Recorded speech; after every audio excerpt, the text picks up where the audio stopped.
Se você tem um talento e você passa a exercer esse talento até completar 10.000 horas, que isso dá mais ou menos 3 horas por dia em 10 anos, mas você pode fazer isso em menos, você chega no topo, na excelência. Excelência é uma coisa que pode ser atingida a partir de um talento. Por exemplo, existe uma teoria, e essa teoria é muito válida, que se você tem um talento e você passa a exercer esse talento até completar 10.000 horas, que isso dá mais ou menos 3 horas por dia em 10 anos. Mas você pode fazer isso em menos.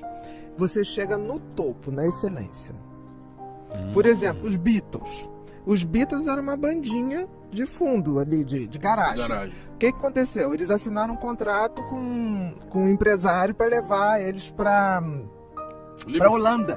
Para Holanda. Não, antes de estourar, levou pra Holanda. Quando eles chegaram lá, estavam crentes pra fazer show e papapá. Era pra tocar naquela rua de prostituição, que começava a tocar meia-noite, 10 horas da noite, e ia até 4 da manhã. Eles tocavam 5 ou 6 horas por dia. E não tinha como voltar, porque eles assinaram o contrato. Só que quando eles voltaram pra Inglaterra, aí eles já eram os Beatles. Por quê? Porque eles tocavam 5 a 6 horas por dia. Então, o que levaria 10 anos, levou 4. É uma matemática exata. Claro que, tipo assim, eu não tenho nenhum... Eu amo música, mas eu sou uma desgraceira, assim, não tenho ouvido nenhum. Então, mas amo música, não vivo sem música. Mas vamos supor que eu tivesse um donzinho de música. Se eu começasse a estudar música pelo menos 3 horas por dia, em 10 anos eu chegaria ao topo. Não precisa muito. Mozart começou a estudar piano, com 9 anos para valer. 6 anos descobriram que ele tocava. Quando é que ele compõe a primeira grande ópera dele? 19 anos. Isso vale para qualquer coisa, tá, gente? Para esporte, para intelectualidade, para qualquer coisa. Então, com foco e disciplina, eu chego onde eu quero. Com certeza. Foi o que o Cristiano Ronaldo fez. E você falou uma coisa da coisa imediatista. A gente vive que aquele filósofo que já faleceu, Bauman, né? O Zygmunt Bauman, dos tempos líquidos, amores líquidos, ele fala isso, né? O ser humano, ele agora tem o imediatismo de tudo. O que eu acho muito triste, porque nós estamos perdendo essa coisa de batalhar pelo que a gente quer ser. Porque a gente pode ser muita coisa. Por exemplo, eu tô com 56, com 76... Não, com 66 eu já quero estar exímio em mais uma coisinha. Com 76 também. Eu não posso perder isso. Isso me faz ser um ser humano inteiro, que é em processo de aperfeiçoamento. Você perguntar, Bia, você vai se aposentar? Não, eu vou trocar de foco. Eu não vou me aposentar. Enquanto eu for viva, cara, eu quero estar começando alguma coisinha. Porque o que a gente vê hoje, as pessoas entrarem em depressão quando elas já subiram no topo. E tem gente hoje chegando no topo muito rápido. Porque o sucesso, quando é construído lentamente, ele realmente te dá propósito, ele te dá sentido de vida. Quando ele é muito rápido, você não está pronto para ele. Todo excesso esconde grandes vazios. Subir muito rápido é muito difícil. Você vai passar por provações que você pode cair. Eu nunca vi ninguém, em caso de sucesso, tropeçar quando estava subindo. Vi tropeçar quando já estava lá em cima. Porque chega uma hora que você pode tudo. Tá fácil. E aí, acabou, você tá liquidado, você não tem mais amigo. Porque o amigo é aquele que fala, você tá chato pra caramba, hein? Pô, tu tá rico, não sei, mas tu tá chato. Cara, tem uma coisa chamada espírito, sabe? Esse não dá pra comprar, não. Esse tem que construir. E a gente vê isso muito acontecer. Assim, os bajuladores. Quando tiver muito bajulador perto de você, pode ter certeza que é uma opção de diabinho ali, tentando a parte deles.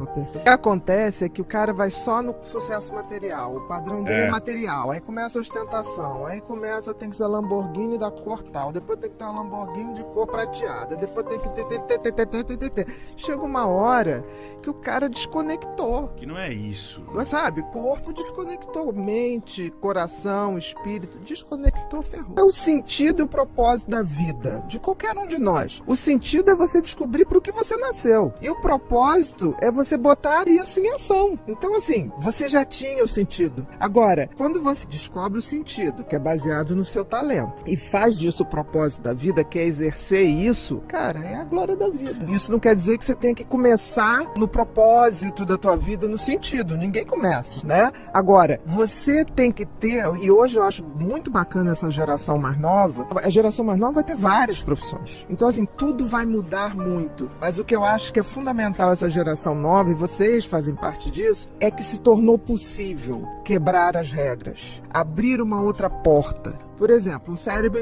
hiperativo. Nosso lobo frontal, que é aqui o que nós ganhamos do macaco, né? O macaco tem um troço curtinho, a nossa testa subiu. O lobo frontal é o grande maestro da orquestra cérebro. O que é maestro da orquestra cérebro? Tudo no cérebro é pensamento. Então é ele que dá a velocidade e a quantidade de pensamento. Então quando você não consegue prestar atenção numa coisa, é porque teu lobo frontal não está conseguindo filtrar o excesso de pensamento e falar assim, presta atenção aqui. Não, ele fica...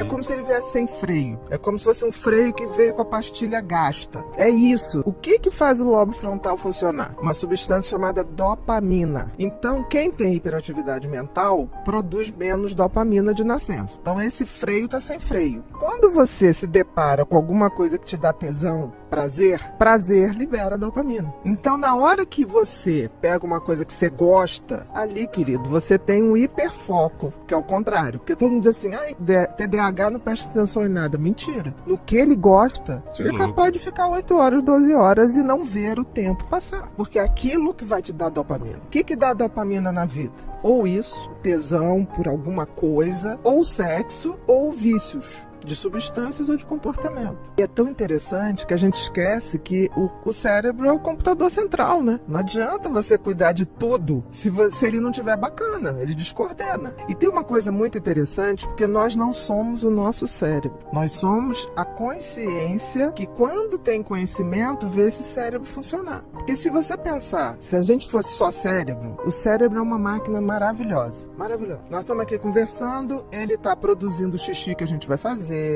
ele tá fazendo digestão, ele tá botando meu batimento cardíaco direitinho, ele tá fazendo digestão do que você come, ele tá preparando as fezes que você vai fazer, ele tá trocando meu oxigênio lá no pulmão. Ok, aí você fala, putz, que máquina legal. Mas ao mesmo tempo tem uma coisa, nós temos livre-arbítrio. Se a gente não usa, ele vai escolher o teu comportamento. Se você não tiver autoconhecimento pra, tipo assim, eu tenho essa tendência, então tem que me cuidar aqui, senão vou bailar na curva, ele toma as atitudes por ele. O que o cérebro, essa máquina, apesar da gente estar muito evoluído, a máquina cérebro ainda é como se fosse nos homens primitivos, nos primeiros homo sapiens. O que o cérebro se destina sempre? Sobrevivência e busca de prazer. Sobrevivência porque se ele não tivesse pensado nisso, a gente não tinha virado a espécie dominante do planeta. Então a gente precisava. E prazer por quê? Porque a gente ia transar. Senão a gente não reproduzia a espécie. Não é porque tá na Bíblia. Entendi. É porque o cérebro precisa. Ele é uma máquina deslumbrante, assim.